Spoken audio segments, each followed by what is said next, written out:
फैज साहब मदनी ये नहीं कह रहा था चारों, नहीं यही मदनी कह रहा है जो वंदे मातरम बोलेगा वो कौन मरी हुई है रोहित, नहीं ये गलत है। नहीं मदनी के ऊपर अरेस्ट वारंट जी बिल्कुल नहीं। और वंदे मातरम से दिक्कत क्या है रोहित? ऐसा है, देखिए लारी जी आ रहा हूं। जितने जिन्नावादी समर्थक इस देश में हैं, इन सबके पेट में नहीं कपाड़ में अपेंडिक्स का दर्द कबर गया है जब से इन सबको इस बात की जानकारी हुई है कि देश के संसद में पूज्य बाबा साहब अंबेडकर के संवैधानिक अधिकार के प्रभाव से वंदे मातरम के ऊपर चर्चा होने जा रही है। कल पूज्य बाबा साहब अंबेडकर की पुण्यतिथि थी, 6 तारीख को, 6 दिसंबर बाबा साहब अंबेडकर की आज है, पुण्यतिथि। आपको ये भी नहीं याद? अरे आज 7 तारीख है, आज पता है है आपको मुमताज साहब? आज 7 तारीख है, आज 7 तारीख है, कुछ पता है आपको? घड़ी देखिए अपना, 7 तारीख है।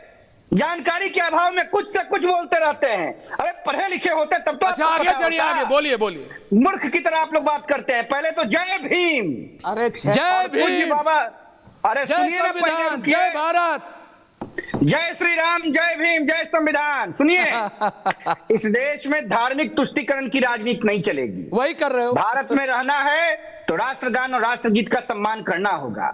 भारत में रहना है तो पूज्य बाबा साहब अंबेडकर के दिए हुए संविधान के अधिकार के आधार पर देश के हर वर्ग के लोगों का संरक्षण करना होगा। बाबरी मस्जिद जिन्ना ने बंदे, अरे सुनिए ना, पहले चुप रहिए। मस्जिद आपने चुप रहिए, हम बोलेंगे तो बोल नहीं पाइएगा।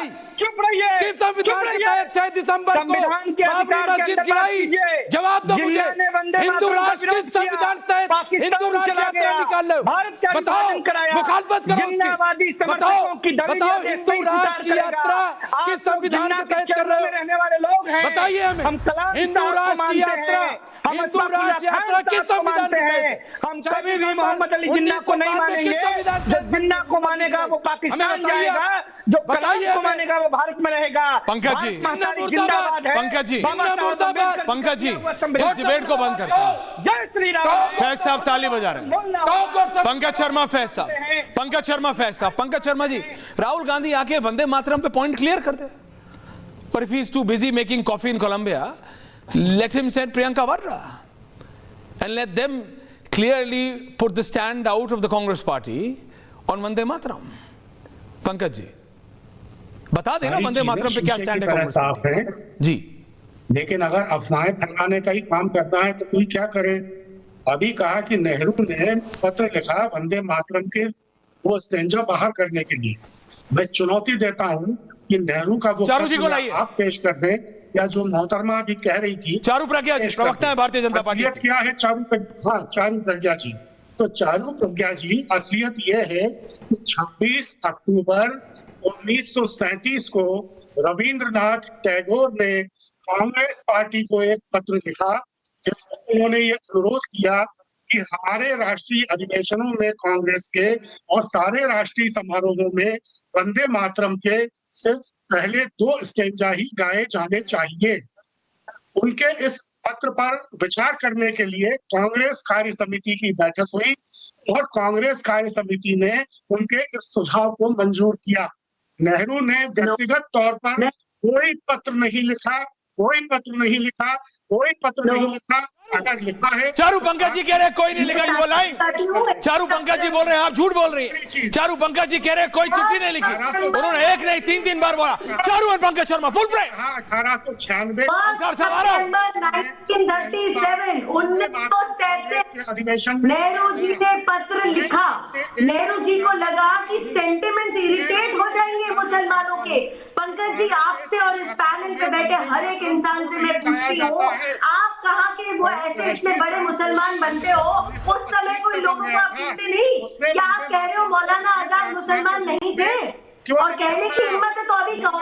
ऐश्वर्या इनसे बुलवा के अब हम छोड़ेंगे। कहिए मौलाना आजाद मुसलमान नहीं थे, कैसे बोल सकते हैं? हिम्मत नहीं है के बाद बोलो ना। और जिन बात किसी की हिम्मत नहीं। आप झूठ बोल रहे हो, आप गलत बोल रहे हो। अरे देश की सारी अस्मिता आपकी पुष्टिकरण के सामने खोटी ले गई। उस समय से आपकी यही सोच थी और आज तक आपकी यही सोच है। कांग्रेस ने हिमाचल प्रदेश में वंदे मातरम गाने से मना कर दिया, मेरठ में काउंसलर्स ने तमाशा कर दिया वंदे मातरम गाने से मना कर देखिए दिया। बात सुनिए रशीदी जी, एक सेकेंड। रशीदी जी एक बात क्लियर हो जाए, everyone on air. Garima ji thank you. Rashidi ji, एक तो आप जितनी भी कोशिश कर लो, मैं नहीं आपके लिए कॉल करूंगा होम मिनिस्टर के ऑफिस में जी। आपको वो रास्ता आपको खुद ही तय करना पड़ेगा। अगर आपका कॉल नहीं उठा रहा ओएसडी, मैं नहीं कर सकता कुछ। I am sorry about it. एक तो ये क्लैरिटी है। नहीं, आप चाहते हो सिंगल लाइन से एक बिल्कुल हॉटलाइन बन जाए और आपको मीटिंग हो जाए। नहीं हो पाई अभी तक। आपने ऑन एयर बोल दिया, आपने दिल्ली में बीजेपी को वोट दिया, उसके बाद भी नहीं I call. It's not my fault Ansar साहब। क्यों मेरे भाई नहीं अंसार साहब, मेरी देखिए, सहारनपुर बिजनौर पास है, लेकिन इतना भी पास नहीं है ना भाई नहीं कि मैं आपको सीधा अमित शाह जी के आमने सामने ऐसे। तो मैं पत्रकार हूं भैया, मेरा ये सब काम नहीं है। आप ये बोलो मेरे भाई नहीं हो क्या? नहीं, अरे तो भाई नहीं है तो क्या ये नीरा राडिया का जमाना थोड़ी चल रहा है? ये कोई कांग्रेस की सरकार थोड़ी है। रियलिटी में जीना चाहिए। ये ये कांग्रेस की सरकार नहीं है। यहाँ पत्रकार डिसाइड नहीं करते कि कौन सा पोर्टफोलियो किसको मिलेगा। वो जमाना था, वो लोग और थे, वो सरकारें अलग थी। जब इतना अभी यहाँ नहीं है। सिस्टम पे बात पे आइए, वंदे मातरम पे। अंसार रजा जी, वंदे मातरम से प्रॉब्लम क्या है? इन छोड़िए 30 सेकंड। इन प्रिंसिपल क्या प्रॉब्लम है? इन प्रिंसिपल क्या प्रॉब्लम है अंसार साहब? आपको क्या प्रॉब्लम है इन प्रिंसिपल? सुनिए, पहली बात तो मैं एक लफ्ज बोल दूं, चूंकि पूरी दुनिया सुन रही है जी। दो लोगों ने, डॉक्टर मुमताज साहब ने और एक हमारे पैनलिस्ट साहब जो बैठे हैं, उन्होंने जो कुरान की आयत पढ़ी है वो गलत पढ़ी है। सही कुरान की आयत है लकुम दीनुकुम वलियदीन। लारी जी, दीनकुम वलियदीन नहीं है। तो जब भी कुरान आपको करेक्ट कर दिया उन्होंने। जब भी कुरान की आयत को पढ़ें तो वो हमारी जागीर नहीं, वो हमारे लिए एक लफ्ज नुक्ता हम इधर उधर नहीं कर सकते। हम इधर उधर नुक्ता नहीं कर सकते। ये कुरान का मसला है। तो उसको जो है उसके ऊपर जो है, जब भी कुरान की आयत पढ़े तो नहीं आते तो देख करके पढ़े, ताकि गलत ना हो जाए। इनको बैत कम पड़ी है स्कूल जिम्मेदारी या ये वहां जहां भी गए थे पढ़ने। नहीं, इनको बैत कम पड़ी है, इसलिए नुक्ता साफ नहीं है इनका। वंदे मातरम सुनिए, मैंने कहा ओम जयंती मंगला काली। क्विक जल्दी एंडिंग ना सुनिए। क्या इस्लाम से खारिज हो गए हम? मैं बता दूं आपसे, हम अपने रब की इबादत करते हैं।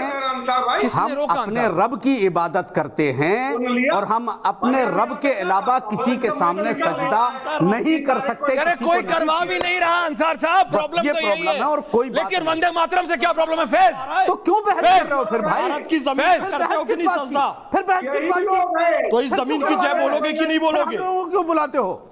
क्यों बुलाते हो फिर? भारत की जमीन पे सजदा करते हो कि नहीं? तो इस जमीन की जय नहीं बोलोगे?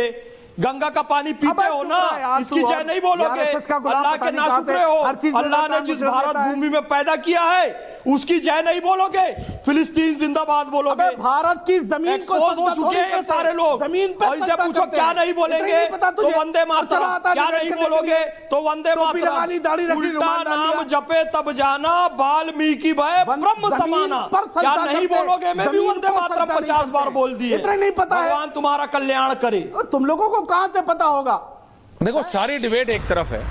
मैं बस झूठे। अरे हजरत बिलाल हबशी शीन को सीन बोलते थे। वो जन्नत में जाएंगे कि नहीं ये बताओ? और गूंगा भी है ना, उसकी भी आवाज सुनता है। चारू जी, आप मुझे ये बात बताओ।